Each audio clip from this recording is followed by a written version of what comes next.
Good morning, students. Today we will read about the factors which influence the rate of the reaction. The first is reactant concentration. Reactant concentration. So, if the concentration is more or it increases, then the rate is also increases. If the concentration decreases, then the rate is also decreases.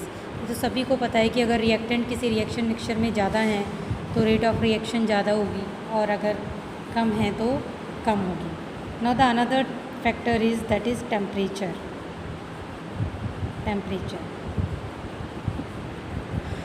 Temperature भी rate of reaction को effect करता है. ऐसा देखा गया, बहुत सारे experiment किए गए कि when we change the temperature of the reaction or we are doing an experiment or the reaction at both different temperature like T1 and T2, or if T2 is greater than T1, then the result was that the reaction which was occurring at T2 temperature, which was greater than T1, having the more value or the large value of chemical constant, means temperature की वजह से reaction rate जो थी वो increase हुई, इसीलिए chemical constant की value बढ़ी हुई आई. तो कुछ एक्सपेरिमेंट ऐसे थे जैसे N2O5 था. N2O5 nitrogen डाइपेंटॉक्साइड. इसके लिए जब देखा गया तो इसकी रेट ऑफ रिएक्शन सबसे पहले एट 273 केल्विन टेम्परेचर पर नोट की गई. वो आई 7.37 इंटू 10⁻⁻7 सेकेंड इनवर्स.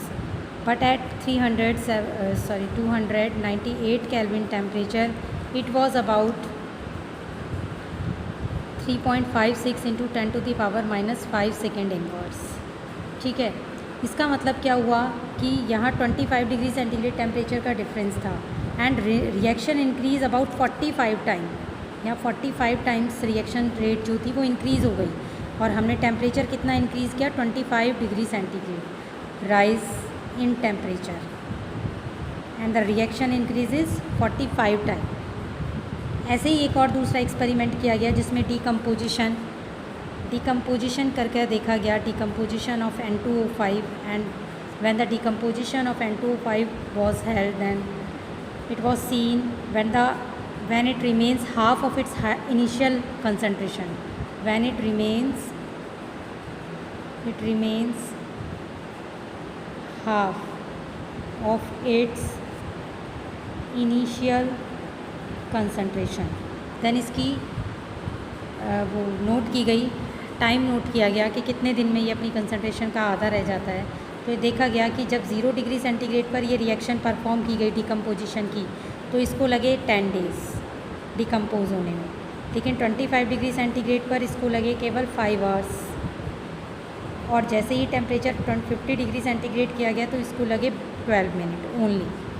तो केवल 12 मिनट. जैसे जैसे आप देखो टेम्परेचर यहाँ पर बढ़ता जा रहा है, इंक्रीज़ होता जा रहा है ना, इंक्रीज़ इन टेम्परेचर. तो जैसे जैसे टेम्परेचर इंक्रीज़ हो रहा है यहाँ पर टाइम रिड्यूस हो रहा है, तो टाइम घटता जा रहा है. तो टाइम रिड्यूस हो रहा है, इसका मतलब रिएक्शन रेट इंक्रीज़ हो रही है,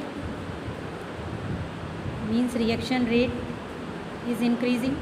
तभी तो जल्दी हो रही है क्योंकि रिएक्शन की रेट इंक्रीज़ हो रही है. तो रिएक्शन रेट यहाँ पर क्या हो रही है, इंक्रीज़ हो रही है. तो ये बहुत ध्यान देने वाली बात है कि टेम्परेचर की वजह से रिएक्शन की जो रेट है वो बढ़ जाती है. तो ये दोनों जो एक्सपेरिमेंट थे, एग्जांपल हैं, ये प्रूव कर रहे हैं कि रिएक्शन की रेट बढ़ रही है.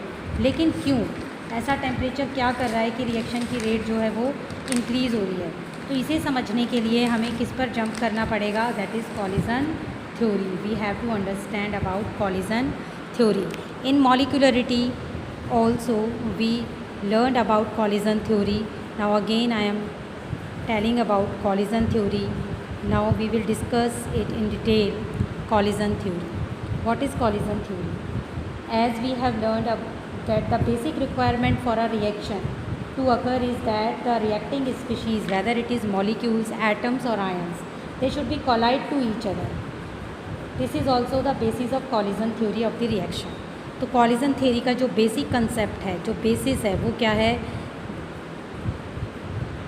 collision among reacting species, collision among reacting species. तो रिएक्टिंग स्पीशीज़ के बीच में कॉलिजन होना चाहिए। अगर रिएक्टिंग स्पीशीज़ के बीच में कॉलिजन होगा तभी यहाँ पर आपको केमिकल रिएक्शन होगी और प्रोडक्ट्स मिलेंगे। और अल्टीमेटली फिर से वही कंसेप्ट आ जाता है कि ये कॉलिजन थ्योरी फिर से काइनेटिक थ्योरी जो है उस पर बेसिस है गैसेस की काइनेटिक थ्योरी जो है। तो कॉलिजन थ्योरी क्या कहती है कि the number of collisions that occurs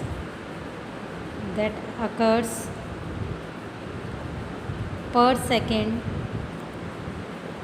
per unit volume of reaction mixture known as collision frequency, frequency. यानी आपको यहाँ दो कंसेप्ट पढ़ने हैं, एक कॉलिजन फ्रीक्वेंसी का पढ़ना है and another is effective collision. दूसरा आपका जो कंसेप्ट है दैट इज़ इफ़ेक्टिव कॉलिजन। तो the number of collisions that occurs per second per unit volume of reaction mixture known as collision. यानी आपके पास बहुत सारे रिएक्टेंट्स हैं, आपने यहाँ पर रिएक्टेंट्स डाले हुए हैं, ए के मॉलिक्यूल्स हैं, बी के मॉलिक्यूल्स भी आपने यहाँ पर डाले हुए हैं, है ना। लेकिन अब इन ए और बी के मॉलिक्यूल्स में आपस में कॉलिजन कितना हो रहा है, नंबर ऑफ कॉलिजन्स पर सेकेंड। एक सेकेंड के अंदर कितने कॉलिजन्स यहाँ हो रहे हैं उसको हम क्या कहते हैं, कॉलिजन फ्रीक्वेंसी। ज़्यादातर नंबर ऑफ कॉलिजन्स बहुत हाई होता है, बट अगर केवल नंबर ऑफ कॉलिजन्स हाई होने से ही प्रोडक्ट बनता तो नंबर ऑफ कॉलिजन्स तो हाई होने की वजह से प्रोडक्ट बहुत जल्दी हो जाना चाहिए। यानी कि रिएक्शन रेट जो है वो very short time, it should take very short time. लेकिन almost all the reactions are very slow and they take a much longer time for the completion of the reaction. तो कहने का मतलब क्या हुआ कि all the collisions are not effective. The collisions which actually produce the product and therefore results in the chemical reaction are called effective collision। तो आप यहाँ से effective collisions को क्या बोल सकते हो, effective collisions आपके क्या हो जाएंगे, the collisions actually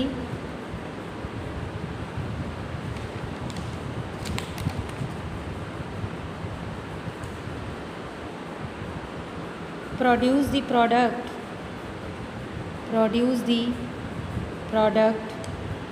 and therefore result in the chemical reaction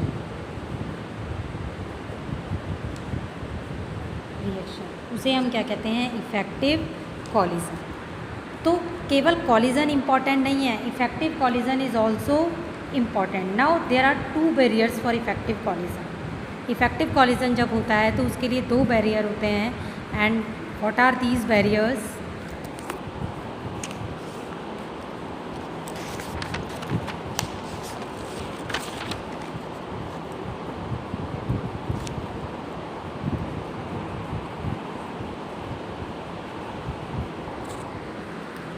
and what are these 2 barrier, one is energy barrier and another is orientation barrier, energy barrier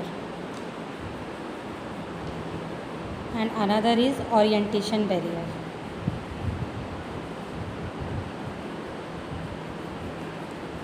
Now in case of energy barrier, what is the meaning of energy barrier? It says that there should have sufficient energy to break the bond and to form new chemical bond। यानी जितने भी collisions हो रहे हैं, ठीक है, उन collisions में इतनी एनर्जी होनी चाहिए कि आपके न्यू बॉन्ड्स, ओल्ड बॉन्ड्स जो हैं वो ब्रेक हो जाएं एंड न्यू बॉन्ड्स जो हैं वो फॉर्म हो जाएं। मतलब collisions should have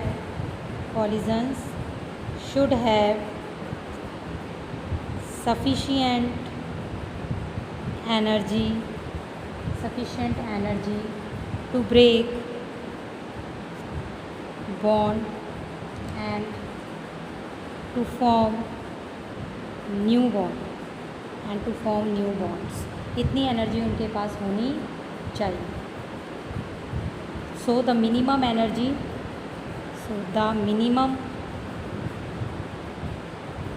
amount of energy, minimum amount of energy, minimum amount of energy which the colliding molecules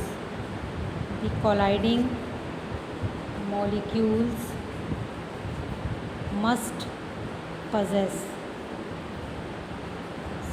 is known as threshold energy. ये थ्रेशोल्ड एनर्जी होती है, यानी इतनी मिनिमम एनर्जी उस कॉलिजन के थ्रू होनी चाहिए, उस कॉलिजन में होनी चाहिए कि न्यू बॉन्ड जो है वो आपके फॉर्म हो सके ओल्ड बॉन्ड को ब्रेक करके। ना व्हाट इज़ ओरिएंटेशन? ओरिएंटेशन क्या है? अब कॉलिजन्स तो बहुत सारे हो रहे हैं उस वेसल के अंदर। आपने देखा ए के रिएक्टेंट और बी रिएक्टेंट थे, मॉलिक्यूल्स थे, दोनों में कॉलिजन हो रहा है आपस में। बट ओरिएंटेशन बैरियर क्या कहता है कि there should be proper orientation. The colliding molecule should also have proper orientation so that the old bonds may break and new bonds are form. जैसे एग्जाम्पल आप ले सकते हो NO2 plus NO2 and it gives N2O4। Now in this case आप देखो यहाँ पर ये बन रहा है ऐसे, ये एक NO2 का मॉलिक्यूल है and another one is this. ये दोनों आपस में इस तरह से ओरिएंटेड हैं कि जब ये दोनों एक दूसरे को अप्रोच करेंगे तो यहाँ पर जो ये वाले बॉन्ड हैं, ये पुराने बॉन्ड, ये ब्रेक हो जाएंगे और यहाँ पर ये नया बॉन्ड इस तरीके से बन जाएगा। ये इस तरह से यहाँ पर दोबारा से ये बॉन्ड फॉर्म होंगे और ये N2O4 का एक मॉलिक्यूल आपको दिखाई दे रहा है। तो ये प्रॉपर ओरिएंटेड है। लेकिन अगर यही मॉलिक्यूल इस तरीके से अरेंज होते हैं, यहाँ ये प्लस और अब की बार नाइट्रोजन का मॉलिक्यूल इधर होता, ऑक्सीजन का इधर, तो देखो नाइट्रोजन की यहाँ तक अप्रोच ही नहीं है।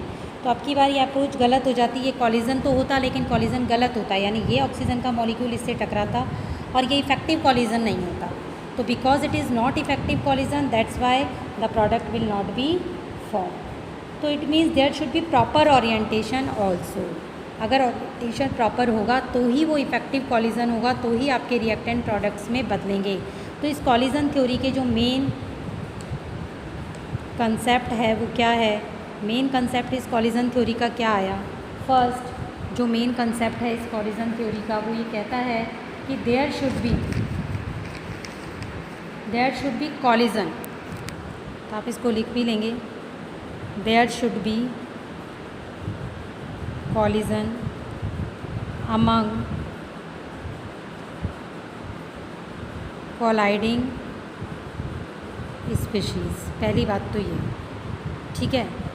दूसरी बात, only a fraction of total number of collisions are effective. केवल कुछ ही फ्रैक्शन है जो इफ़ेक्टिव होता है कॉलिजन में। At for the effective collision there should be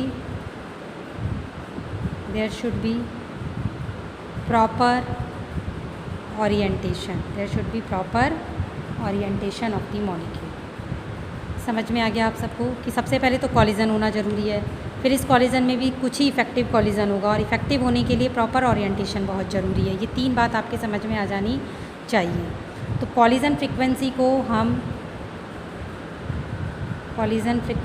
को Z से डिनोट करते हैं एंड ओरिएंटेशन फैक्टर को F से। तो हम लिख सकते हैं कि rate of reaction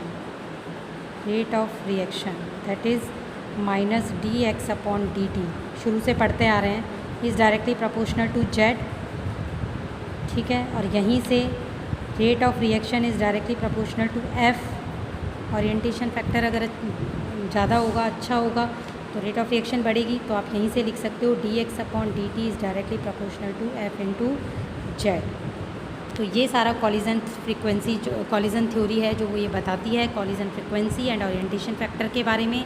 now these two factors, collision frequency and orientation factor, how they will be affected by temperature, and why when we increase the temperature rate of reaction increases, also explained by these two factors, which we will see in the next video. Okay.